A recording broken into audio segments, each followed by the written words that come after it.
اشفاق صاحب فرماتے ہیں کہ ایک دفعہ میں ٹرین پہ جا رہا تھا، ٹرین میں تھا کہ وہ برتھ پہ سوئے ہوئے تھے، ایک اسٹیشن پہ ایک شخص چڑھا، اس کے ساتھ 2-4 بچے تھے، تو فرمانے لگے کہ اب ہم لوگ سو رہے تھے لیکن بچے آ گئے تو شور شرابہ شروع ہو گیا۔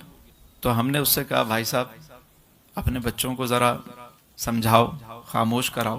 اس نے کہا ہاں میں کراتا۔ تھوڑی دور گاڑی پھر چلی لیکن بچوں کا شور مزید بڑھنے لگا۔ بچے کہاں، مزید شور۔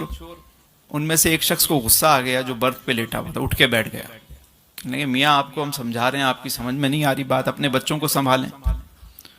کہتے ہیں نا جن کے بچے ہوں، اب کیا کہتے ہیں، جن کے بچے، زور جن پہ ہوتا ہے۔ اس نے کہا بھائی میں سمجھاتا ہوں، آپ غصہ نہ کریں، میں سمجھاتا ہوں۔ ٹرین چل رہی ہے، شور مزید بڑھا، کہنے اب سارے اٹھ کے بیٹھ گئے اور آپس میں کہنے لگے اس کی پھینٹی لگاتے ہیں۔ کہنے لگے کہ ہم نے ذرا شور زیادہ کیا کہ وہ شخص اٹھا اپنی سیٹ سے اور ہمارے قریب آیا اور آہستہ سے اس نے ایک بات کہی۔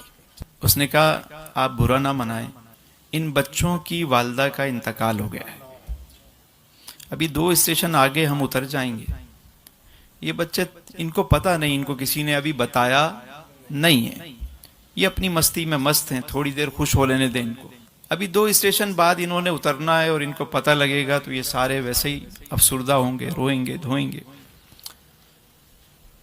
اشفاق صاحب کہتے ہیں کہ جب اس شخص نے یہ بات کہی تو جتنے لوگوں کا غصہ تھا وہ سارا محبت اور شفقت میں بدل گیا۔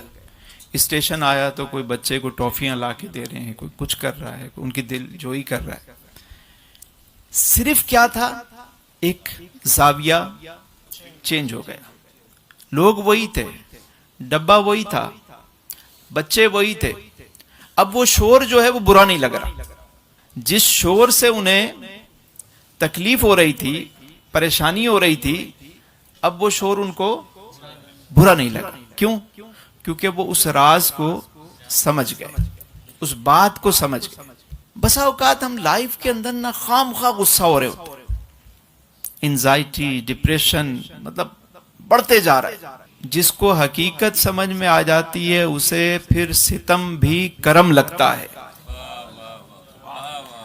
ستم بھی کرم لگتا ہے۔